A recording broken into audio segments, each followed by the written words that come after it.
imagine we're going on a tropical vacation. We arrive at our destination, we head out to the beach, we've got our book, we picked up a thick biography, and our music.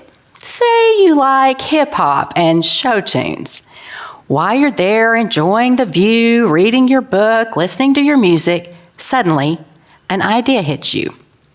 6 years later, you are starring on Broadway in one of the most successful musicals of all time. As you may know, this actually happened to Lin-Manuel Miranda with his smash hit Broadway musical, Hamilton. What in the world does that have to do with me? Obviously, I'm not a Broadway star, but I can read, and I can listen to music, and I can travel, and I can put ideas together in new ways. And so can you. If you can think, you can create. So what is creativity anyway? Creativity is the ability to use your imagination to come up with ideas.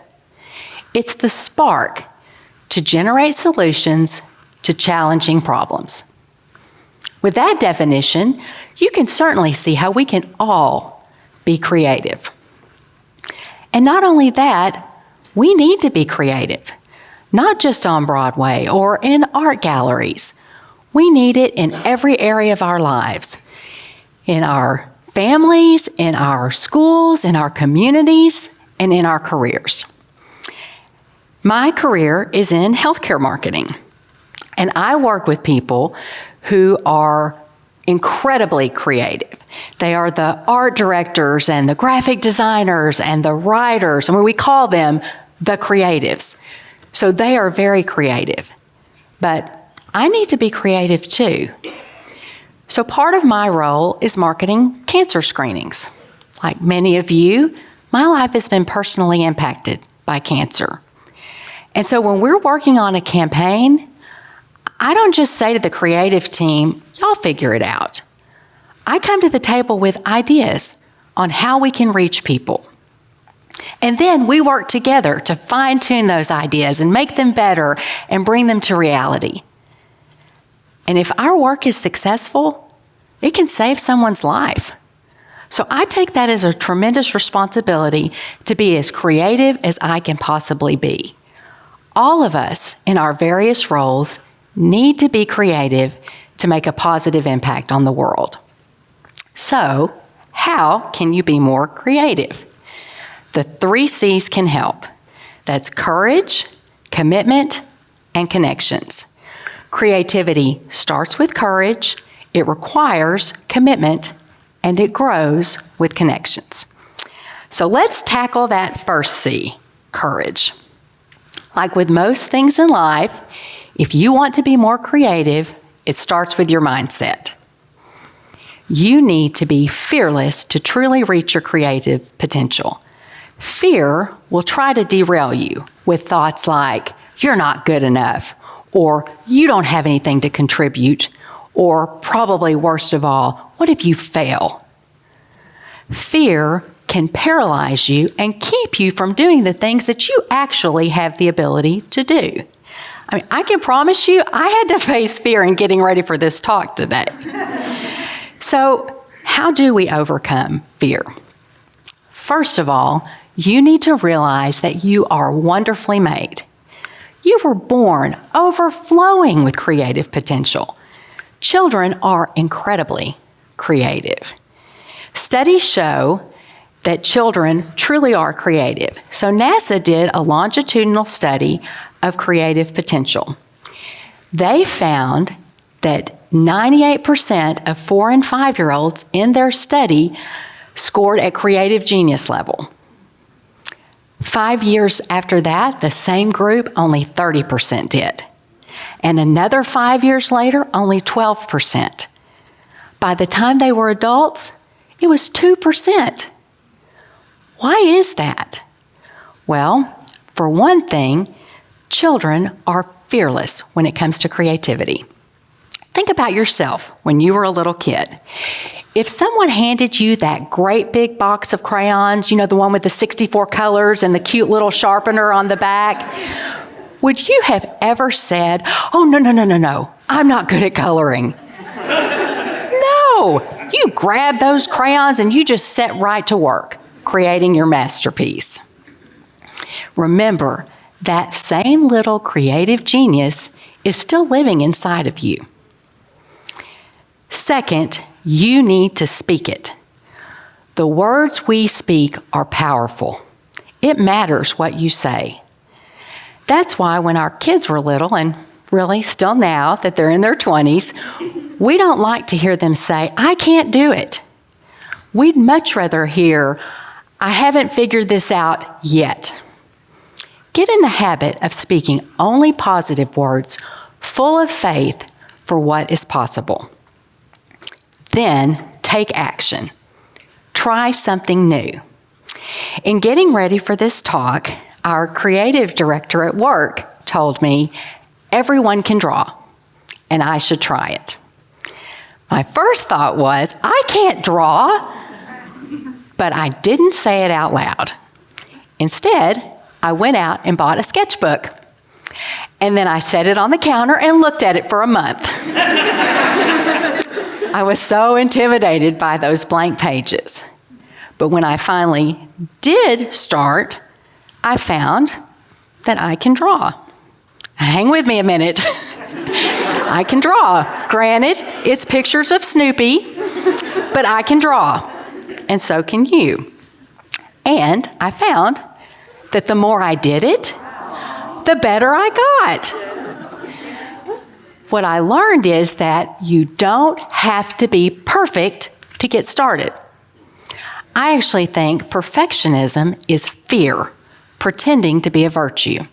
It's not a virtue. Throw perfect out the window and just get started.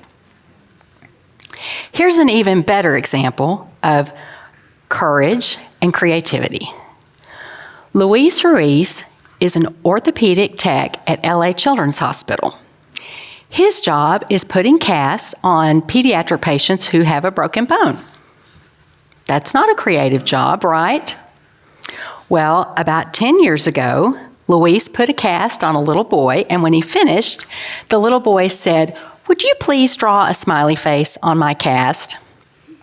To which Luis immediately said, "Oh, no, I can't do that. I'm not good at drawing. What if I mess it up?" And the little boy, undaunted, said, "Please." Well, that first little smiley face started something special. Now Luis can draw almost anything his young patients request, from elaborate cartoon characters to superheroes, and it always brings a smile to their faces. That is creativity, and it starts with courage. So the second C is commitment.